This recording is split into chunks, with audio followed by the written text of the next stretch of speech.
محترم بھائیوں، دوستوں اور بزرگوں، اسلامی مہینوں کے اعتبار سے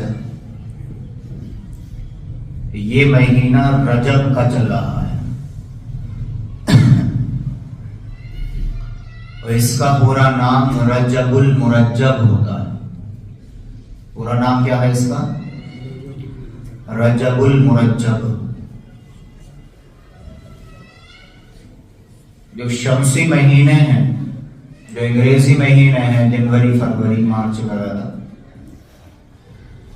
آج ہمیں وہ مہینے تو یاد رہتے ہیں لیکن ہمیں اسلامی مہینے یاد نہیں رہتے۔ کون سا مہینہ ہے یہ بھی نہیں پتا ہوتا، اور یہ بھی نہیں پتا ہوتا کہ کون سی تاریخ ہے۔ تو یہ بھی ہماری ذمہ داری ہے کہ ان مہینوں کے نام ہمیں آنے چاہیے، کون سا چل رہا ہے یہ بھی پتا ہونا چاہیے۔ اس کی وجہ یہ ہے کہ ہماری جتنی بھی عبادتیں ہیں ان کا جو تعلق ہے نا وہ انگریزی مہینوں سے نہیں۔ ہماری جتنی بھی عبادتیں ہیں ان کا تعلق اسلامی مہینوں سے، محرم، سفر، ربیع الاول، ربیع الثانی، جمادی الاول، جمادی الثانی، رجب، شعبان، رمضان۔ ایسا نہیں ہے کہ جنوری کے مہینے میں رمضان کے روزے رکھے جاتے ہوں۔ ہاں، رمضان کا مہینہ جنوری میں پڑے گا تو کچھ حصہ جنوری میں بھی آ سکتا ہے۔ ایسا نہیں ہے کہ حج فروری کے مہینے میں یا مارچ اپریل کے مہینے میں۔ حج کا مہینہ ذوالحجہ ہے، روزوں کا مہینہ رمضان ہے، ہمارے نبی کی پیدائش کا مہینہ ربیع الاول ہے۔ اور شریعت کا یہ بھی مسئلہ ہے کہ اگر آپ زکوٰۃ نکال رہے ہیں تو اسلامی مہینوں کے اعتبار سے زکوٰۃ نکالیں۔ شریعت کا یہ بھی مسئلہ ہے، آپ کلمہ پڑھنے والے ہیں، ایمان والے ہیں، مسلمان، اللہ تبارک و تعالیٰ نے آپ کو اس حیثیت کا مالک بنایا ہے کہ آپ کے پاس ملازمین کام کر رہے ہیں، دوسرے لوگ آ کر آپ کی فرم، فیکٹری، کارخانوں میں کام کر رہے ہیں۔ تو شریعت کا مسئلہ یہ ہے کہ اگر آپ اپنے کاروبار، اپنی دکان، مکان، کارخانے، فرم میں چاہتے ہیں کہ برکت ہو تو اپنی لیبر کا جو حساب کتاب ہے سیلری کا وہ اسلامی مہینوں کے اعتبار سے کیا کرو۔ تو اس کا فائدہ کیا ہوگا کہ اسلامی مہینے کے اعتبار سے جب آپ اپنے حساب کتاب رکھیں گے تو اللہ تبارک و تعالیٰ اس کے ذریعے سے کارخانے، کاروبار، فرم وغیرہ میں برکتیں اتارے گا۔ کیوں؟ اس لیے کہ جو سیلری، جو تنخواہ وغیرہ کا حساب کتاب تھا وہ آپ نے جوڑا ہے اسلامی مہینوں کے حساب سے۔ اور یہ ہمارا ایمان ہے، یہ ہمارا عقیدہ ہے کہ ہماری جو چیز بھی اسلام سے جڑے گی اللہ اس میں برکت اتارے گا، اور جو چیز بھی ہماری اسلام سے، اسلامی تاریخ سے، نبی کی سنت، نبی کی سیرت، آپ کے فرمان، آپ کے ارشاد سے ہٹے گی، برکتیں ختم ہوتی چلی جائیں گی۔ تو اس کا یہ فائدہ ہوگا کہ اللہ تبارک و تعالیٰ برکتیں اتارتا چلا جائے گا۔ یہ ہے اس کا فائدہ۔ اسی کے ساتھ ساتھ یہ جو 2-4 مہینے ہیں، جیسے رجب کا مہینہ ہو گیا، اب اس کے بعد شعبان کا مہینہ آئے گا، پھر ایک محرم کا مہینہ ہے اور ایک ربیع الاول کا مہینہ۔ یہ جو 4-5 مہینے ہیں نا، ان مہینوں میں دین کے نام پر ہمارے آپ کے گھروں میں وہ ہوتا ہے جو دین ہے ہی نہیں،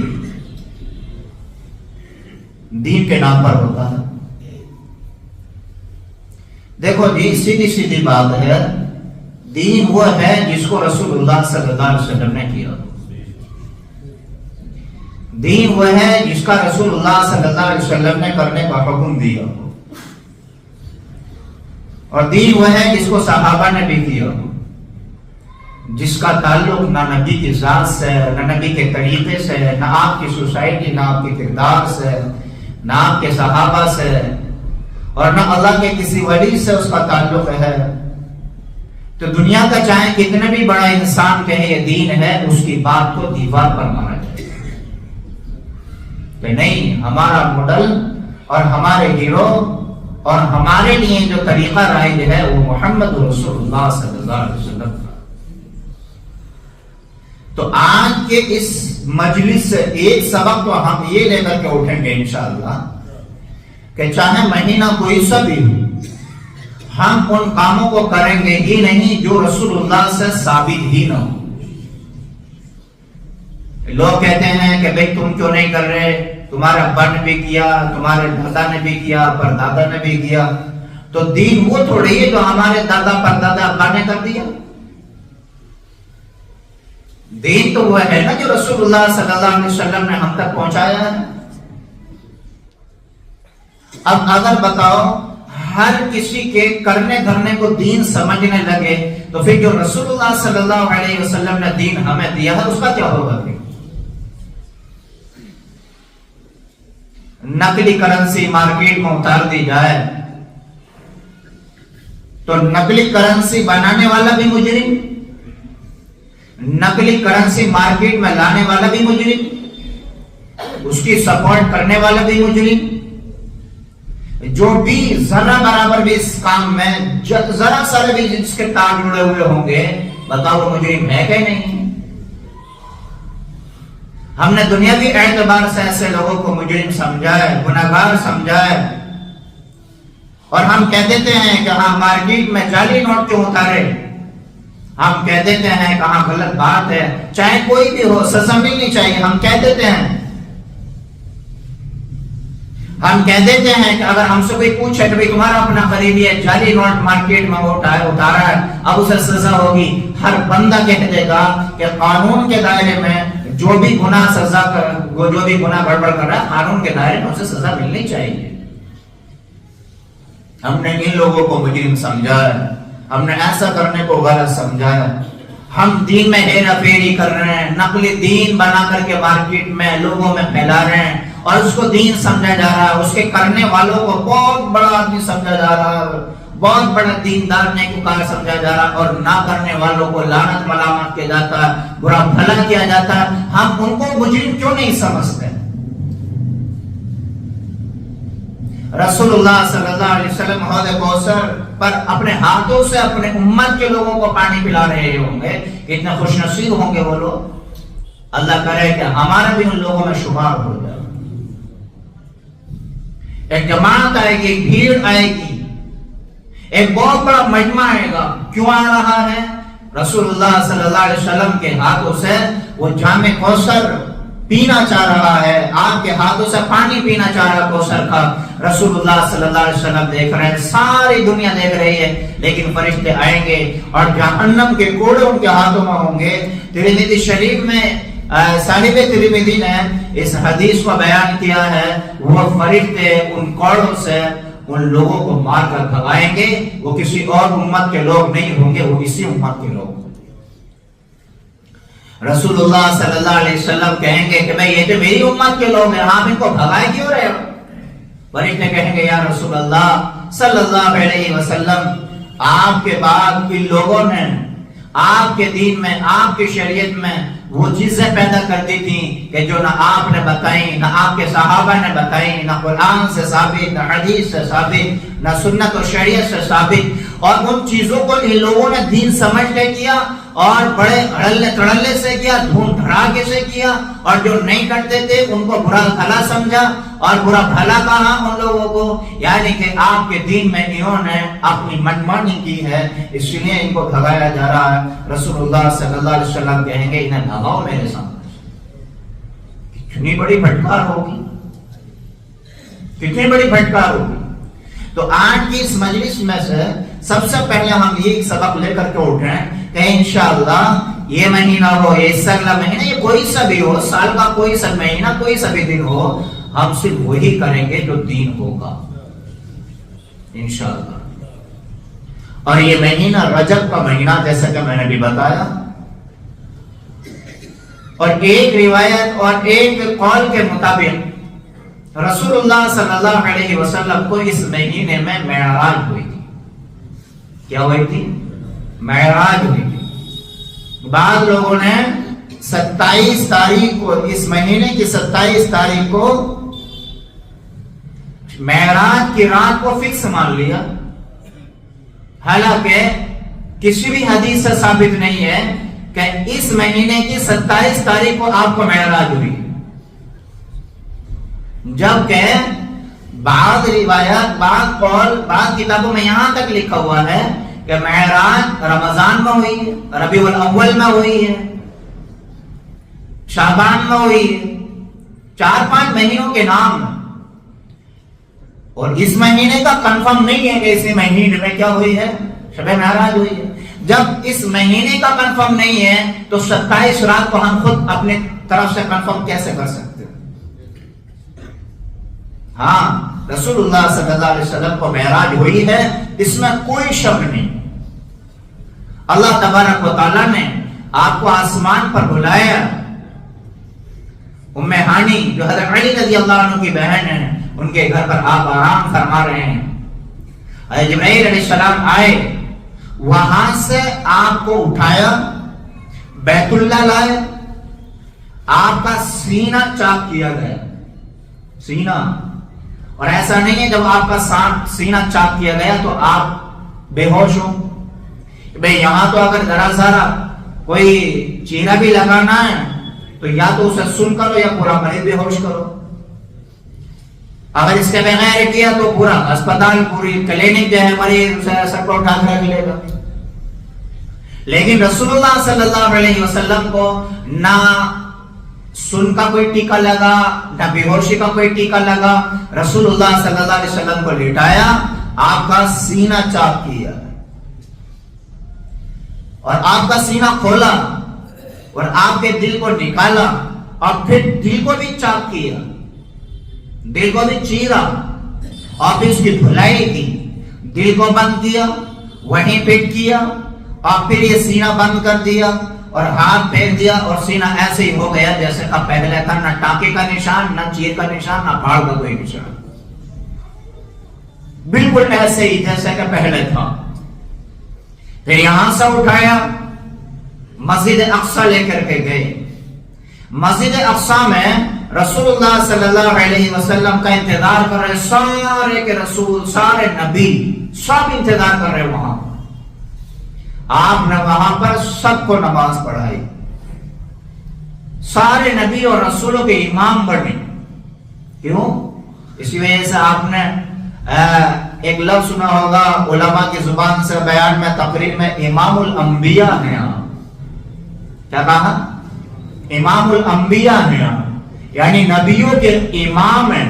تو امام تو اسے کہا جاتا نا جس نے نماز پڑھائی۔ تو رسول اللہ صلی اللہ علیہ وسلم نے تمام نبیوں کو، تمام رسولوں کو نماز پڑھائی، اور جس سواری سے آپ نے مکے سے اور فلسطین تک سفر کیا تھا، مسجد اقصی تک سفر کیا تھا، وہ سواری وہاں پر باندھی، اور پھر یہاں سے جبرائیل علیہ السلام لے کر کے اڑے، یہاں سے لے کر کے گئے، اور پہلا آسمان، دوسرا، تیسرا، چوتھا، پانچواں، چھٹا، سات میں سبھی اوپر، اور پھر ایک جگہ وہ آئی جسے سدرۃ المنتہا کہا جاتا ہے۔ منتہا آخری سٹاپ کس کا؟ جبرائیل علیہ السلام کا۔ اب جبرائیل علیہ السلام یہاں ٹھہر گئے، اور رسول اللہ صلی اللہ علیہ وسلم سے کہا، یا رسول اللہ، اب یہ وہ جگہ ہے جہاں میرا یہاں سے آگے جانا بالکل منع ہے، اگر میں یہاں سے ذرہ برابر ایک بالش بھی اوپر گیا تو جل کر خاک ہو جاؤں گا، اس سے آگے اب آپ کو اکیلے پرواز کرنی ہوگی۔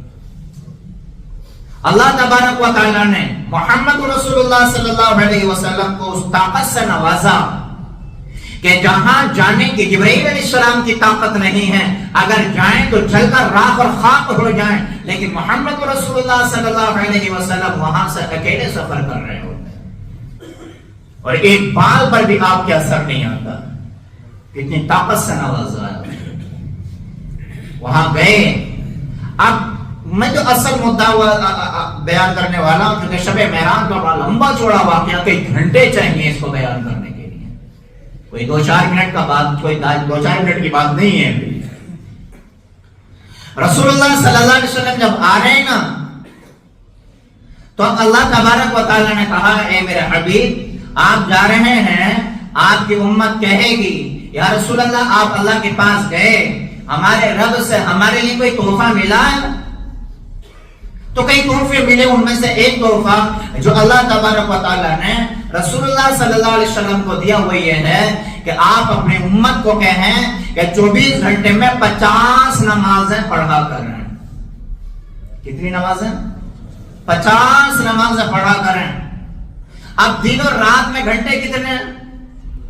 24 گھنٹے، اور نمازیں کتنی ہیں؟ 50۔ ایک گھنٹے میں اوسط اگر نکالا جائے تو 2 نمازوں سے بھی زیادہ ہو رہی ہے ایک گھنٹے میں۔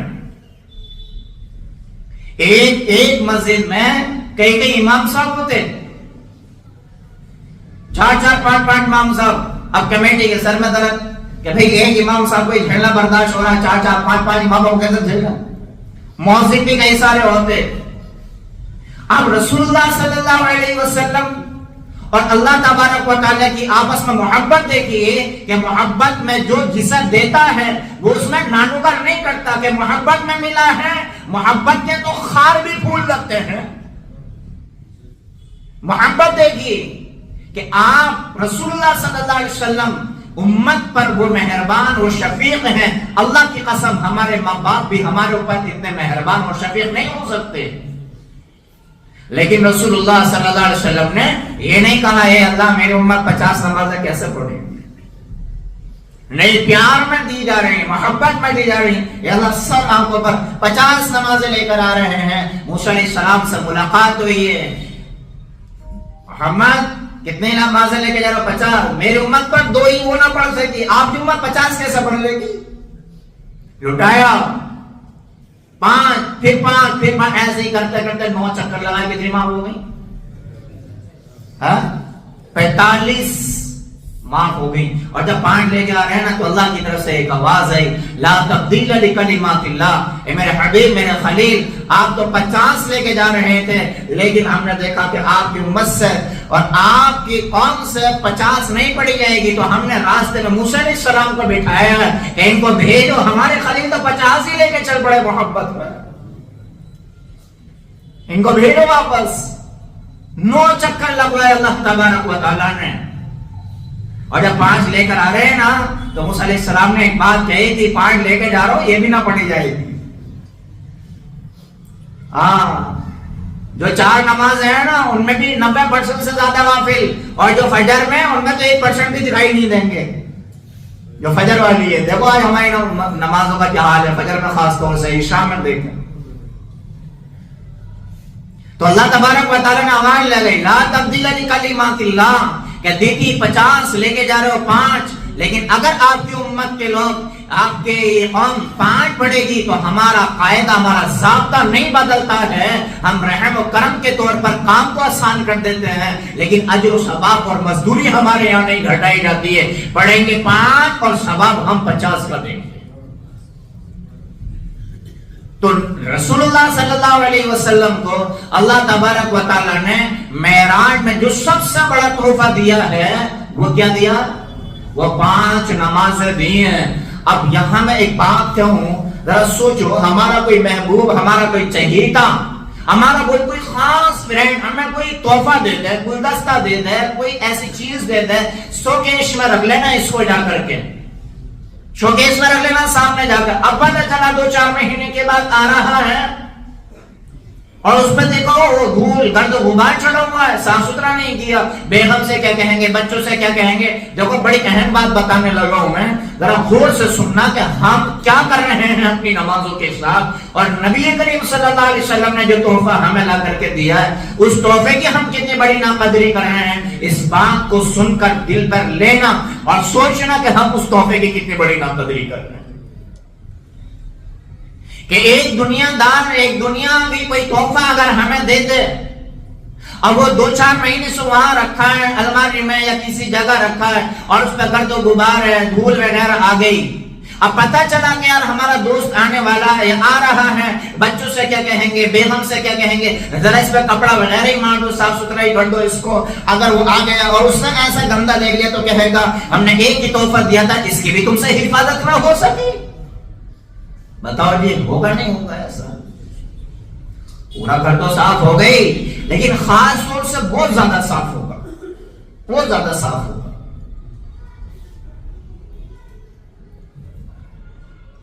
یہ نماز بھی تو اللہ نے رسول اللہ صلی اللہ علیہ وسلم کو تحفہ دیا کہ اپنی امت کو دے دینا چاہتا. چلو بھئی یہ نماز ہے 5 وقت. جو صحابہ کو پتہ چلا نا کہ 5 نمازیں لے کے آئے تو صحابہ خوشی کے مارے اچھلنے لگے اور یہ کہنے لگے کہ اب ہمیں اللہ سے مانگنے کا ایک ذریعہ ملا، اللہ کے سامنے ہمیں رونے کا ایک ذریعہ ملا ہے. اب نمازیں پڑھیں گے، اللہ سے اپنے مسائل حل کروائیں گے، اپنی پریشانیاں دور کروائیں گے، اپنے اوپر اللہ سے رحمت اتروائیں گے. اور دیکھو ایمان کے بعد جہاں بہت ساری عبادتیں ہیں، ساری عبادات میں سب سے افضل عبادت جو ہے وہ ہماری نماز ہے. عمر رضی اللہ عنہ کا کہنا ہے کہ اس کا اسلام سے کوئی حصہ ہی نہیں، کوئی تعلق ہی نہیں جس کی زندگی میں نماز نہ ہو. رسول اللہ صلی اللہ علیہ وسلم نے ارشاد فرمایا من اقامها اقام الدین، کہ جس نے نماز کو قائم کیا اس نے دین کو قائم کر دیا، اور جس نے نماز کو چھوڑ دیا اس نے اپنے دین کو ڈھا دیا. اب دیکھو ہمارے گھروں میں کتنے کتنے لوگ دین کو ڈھانے والے ہیں. کوئی غیر آ کے ہماری مسجد میں پتھر مار دے ہمارے دین کے بارے میں، اللہ نہ کرے کوئی جملہ بول دے اور مسلمان وہاں کھڑے ہوں، مسلمانوں کی غیرت گوارا کرے گی؟ یہاں مسلمانوں کی غیرت گوارا نہیں کر رہی، لیکن مسلمانوں کی غیرت اس بات کو کیسے گوارا کر رہی ہے؟ محمد رسول اللہ صلی اللہ علیہ وسلم نے فرما دیا کہ جس نے نماز کو چھوڑ دیا اس نے دین کو ڈھا دیا. 4 بچے گھر میں ہیں نماز نہیں پڑھ لے، بیوی ہے گھر میں نماز نہیں پڑھ لے، اور اپنے آپ کا بھی یہ حال ہے کہ جب چاہے پڑھ لی جب چاہے چھوڑ دی. تو کئی لوگ گھر میں ایسے بن رہے ہیں کہ جو دین کو ڈھانے والا کام کر رہے ہیں. ہم کہاں ڈالیں؟ کوئی غیر اگر یہ کام کرے تو ہم اس کی زبان کھینچ لیں، اس کے دستوں گریباں ہو جائے، اور ہم خود اپنے گھر میں پڑھ رہے ہیں نمازیں چھوڑ کے. ایک حدیث شریف میں رسول اللہ صلی اللہ علیہ وسلم نے ارشاد فرمایا کہ جعلت قرۃ عینی فی الصلاۃ، کہ نماز میں میری آنکھوں کی ٹھنڈک ہے، نماز میں میری آنکھوں کی ٹھنڈک ہے. ہم نماز پڑھ رہے ہیں، محمد رسول اللہ صلی اللہ علیہ وسلم کو سکون مل رہا ہے، آپ کی آنکھوں کو ٹھنڈک محسوس ہو رہی ہے. نماز چھوڑ رہے ہیں، سیدھا کیا حساب کتاب بیٹھ رہا ہے دیکھ لیں، اندازہ لگا کے سوچ لیں. اگر ہم نماز نہیں پڑھ رہے ہیں، اللہ کی قسم 1400 سال پہلے محمد رسول اللہ صلی اللہ علیہ وسلم بے شک ہمارے درمیان سے چلے گئے، لیکن نمازیں چھوڑ کے ہم 1400 سال کے بعد میں آپ کے روزے میں بھی ہم نمازیں چھوڑ کے آپ کو تکلیفیں پہنچا رہے ہیں. جس طریقے سے جمعے کی نماز فرض ہے، اسی طریقے سے دوسرے دنوں میں ظہر کی نماز بھی فرض ہے. جس طریقے سے جمعے کی نماز فرض ہے، اسی طریقے سے دوسرے دنوں میں عصر کی نماز بھی فرض ہے. جس طریقے سے جمعے کی نماز فرض ہے، اسی طریقے سے دوسرے دنوں میں مغرب ہو یا عشاء ہو یا فجر ہو، یہ ساری نمازیں فرض ہیں. اور جس طریقے سے جمعے کی نماز چھوڑنے والا بہت بڑا گناہگار ہے، اسی طریقے سے جو دوسری نمازیں ہیں وہ بھی چھوڑنے والا بہت بڑا گناہگار ہے. امام احمد بن حنبل رحمۃ اللہ علیہ کا تو بڑا سخت موقف ہے، ان کا تو بڑا سخت مذہب ہے. معلوم ہے کیا کہتے ہیں؟ امام احمد بن حنبل رحمۃ اللہ علیہ فرماتے ہیں کہ جو جان بوجھ کر نماز چھوڑ دے وہ اس قابل ہے ہی نہیں کہ اس کو آزاد ہے دنیا میں چھوڑا جائے. اس کو قید کرو، اسے بند کرو، جیل میں ڈالو اسے. معلوم ہے بڑے پیرانے پیر صاحب کا کیا کہنا ہے؟ ان کی کتابیں بنیاد الطالبین، مسلمان ان کے نام سے جھوم جاتے ہیں، مسلمان ان کے نام سے جو ہے عشق میں مست ہو جاتے ہیں، ہونا بھی چاہیے، بڑی اچھی بات ہے، لیکن اگر ان کی بات اگر ہم سن لیں نا، وہی والی بات ہے نا کہ نام آ جاتا تو جھوم جاتے ہیں اور کام آتا تو گھوم جاتے ہیں، پیٹ پھیر کے بھاگ لیتے ہیں۔ ان کی کتابیں غنیت الطالبین، اس میں شیخ عبد القادر جیلانی رحمۃ اللہ علیہ نے معلوم ہے کہ لکھا ہے، میں اپنے بارے میں بھی کہہ رہا ہوں، آپ ہم سب اپنے بارے میں سوچیں کہ ہم کہاں ہیں، کہاں جا رہے ہیں۔ شیخ صاحب فرماتے ہیں کہ جو بے نمازی مر جائے اسے غسل مت دو، کفن مت دو، اسے مسلمانوں کے قبرستان میں دفن مت کرو، کیوں؟ اس لیے کہ اس کے بے نمازی ہونے کی نحوست کی وجہ سے ان جو دوسرے مردے وہاں پر سوئے ہوئے ہیں ان کو بھی تکلیف ہوگی، اور جہاں سارے کے سارے بے نمازی سو رہے ہوں یا اکثر بے نمازی سو رہے ہو تو کیا حال ہوگا اس قبرستان کا۔ ترمذی شریف کی حدیث ہے، رسول اللہ صلی اللہ علیہ وسلم نے ارشاد فرمایا، اول ما يحاسب به العبد يوم القيامة الصلاة، کہ بھئی دیکھو قیامت کے دن عبادات میں سب سے پہلا جو سوال ہوگا وہ نماز کا ہوگا۔ آخری بات، جب رسول اللہ صلی اللہ علیہ وسلم دنیا سے تشریف لے جانے والے تھے نا، تو آپ نے جاتے جاتے دو چار کام ایسے کیے کہ جس کو امت ہمیشہ یاد رکھے گی۔ حضور صلی اللہ علیہ وسلم کے صالح صاحب تھے جن کا نام تھا حضرت عبد الرحمن، حضرت ابو بکر رضی اللہ عنہ کے بیٹے، حضرت عائشہ رضی اللہ عنہ کے بھائی، تو ان کے ہاتھ میں مسواک تھی، مسواک۔ رسول اللہ صلی اللہ علیہ وسلم کی حالت بہت زیادہ کمزوری کی ہو گئی تھی، تو کبھی آپ پر بے ہوشی آ رہی تھی، کبھی آپ پر افاقہ، کبھی بے ہوشی، کبھی افاقہ۔ جب آپ کو ایک بار ہوش آیا تو سامنے حضرت عبد الرحمن رضی اللہ عنہ کھڑے تھے، آپ کے صالح صاحب، ان کے ہاتھ میں مسواک تھی، مسواک کو غور سے دیکھنے لگے۔ اب عائشہ رضی اللہ عنہ نے دیکھا، فرمایا یا رسول اللہ مسواک فرمائیں گے آپ؟ تو آپ نے اپنا چہرہ ہلا دیا۔ اب عائشہ رضی اللہ عنہ نے اپنے بھائی سے وہ مسواک لی، اپنے دانتوں سے نرم کیا، اور وہی ایسے ہی وہی مسواک رسول اللہ صلی اللہ علیہ وسلم کو دی۔ رسول اللہ صلی اللہ علیہ وسلم نے مسواک فرمائی، اور پھر وہ مسواک دوبارہ پھر عائشہ رضی اللہ عنہ نے فرمائی۔ اس دنیا سے جاتے جاتے رسول اللہ صلی اللہ علیہ وسلم کا لعاب عائشہ رضی اللہ عنہ کے لعاب سے، اور عائشہ رضی اللہ عنہ کا لعاب حضور صلی اللہ علیہ وسلم کے لعاب سے ملا۔ یہ جو خصوصیت ہے صرف حضرت عائشہ رضی اللہ عنہ کو ملی ہے، باقی کسی کو نہیں ملی۔ اس سے پتہ یہ چلا کہ رسول اللہ صلی اللہ علیہ وسلم مسواک کو کتنا پسند فرماتے تھے۔ ایک حدیث شریف میں ارشاد فرمایا، اگر مجھے میری امت پر مشقت اور پریشانی کا خوف نہ ہوتا تو میں ہر نماز میں، ہر وضو میں اپنی امت پر مسواک کو فرض کر دیتا، پریشانی میں مبتلا نہ ہو جائے، کہیں ان کے اوپر حالات نہ آ جائیں، کہ دقت میں نہ آ جائے، اس لیے میں مسواک کو صرف سنت قرار دیتا ہوں، فرض نہیں قرار دیتا۔ اب ہمارے اپنے گھروں کا حال یہ ہے کہ برش مل جائے گا، ٹیوب مل جائے گا، اور بڑھیا سے بڑھیا کوالٹی کی یہ چیزیں مل جائیں گی، لیکن ہمارے بچوں کے پاس مسواک کتنی ہے؟ ہم خود اپنے گھروں کا جائزہ لیں کہ جن چیز کو رسول اللہ صلی اللہ علیہ وسلم نے جاتے جاتے پسند کیا ہے وہ چیز ہمارے گھر میں ہے کہ نہیں ہے؟ اگر ہے بڑی اچھی بات ہے، اور اگر نہیں ہے تو یاد رکھنا ہمارا گھر بہت بڑی خیر اور برکتوں سے محروم ہے۔ ہمارے دادا، ہمارے ابا اگر حکا چلم چھوڑ کے چلے جائیں تو اسے تو ہم محفوظ کر لیتے ہیں، ابا کی چلم ہے، ابا کا حکا ہے، یہ تمباکو ہے اور اس میں یہ اگلدان ہے، اس کو تو ہم محفوظ کر لیتے ہیں چاہے کباڑا ہو جائے، لیکن رسول اللہ صلی اللہ علیہ وسلم مسواک کی ایک سنت دے کے گئے، آج امت سے وہ محفوظ نہیں ہو رہی ہے۔ تو دوسرا پیغام اس مجلس سے لے کے جائیں کہ ہم سب سنت کو لازم پکڑیں گے، خاص طور سے مسواک والی سنت کو لازم پکڑیں گے۔ جو مسواک کے بغیر نماز پڑھی جائے ایک نماز کا ثواب، اور جو مسواک کے ساتھ نماز پڑھی جائے، مسواک کر کے نماز پڑھی جائے، 27 نمازوں کا ثواب ملتا۔ کتنا ریٹ بڑھا دیا اللہ تعالیٰ نے سنت کی برکت سے۔ تو دوسرا پیغام یہ، اور تیسرا پیغام یہ کہ رسول اللہ صلی اللہ علیہ وسلم کا ایک اور عمل دنیا سے جاتے ہوئے یہ تھا کہ الصلاۃ الصلاۃ الصلاۃ، کہ بھئی دیکھو جا رہا ہوں دنیا سے نماز کی پابندی کرنا، جا رہا ہوں دنیا سے نماز کی پابندی کرنا، جا رہا ہوں دنیا سے نماز کی پابندی کرنا۔ اب بتاؤ ہمارے اپنے رشتہ دار جاتے ہیں تو سوچتے ہیں بھئی آخری بار کوئی وصیت کی تھی، اگر کی تھی تو کتنا زور شور پر عمل کرتے ہیں، کچھ بھی ہو جائے، ابا نے کہا تھا، دادا نے کہا تھا، یہ بات پوری کروں گا میں، شام کچھ بھی ہو جائے، آسمان نیچے آ جائے، زمین دھرتی اوپر چلی جائے، اور چاہے دن نکلا نہ نکلا، لیکن ابا اور دادا کی وصیت پوری ضرور کروں گا۔ ابا دادا کی وصیت کا اتنا خیال ہے، محمد رسول اللہ صلی اللہ علیہ وسلم دنیا سے جا رہے ہیں اور کہہ رہے ہیں نماز نماز نماز، اس وصیت کا کتنا خیال کیا؟ سوچنے والی باتیں ہیں۔ صرف بیان کرنے سے اور سننے سے کام نہیں چلے گا، بلکہ عمل کے میدان میں ہم سب کو آنا پڑے گا۔ اس لیے میرے بھائیو، آج ہمارا اپنا مسئلہ کیا، ماں باپ یہ تو چاہتے ہیں اولاد نمازی بن جائے، اور یہ خود ماں باپ جو ہے نماز سے دور۔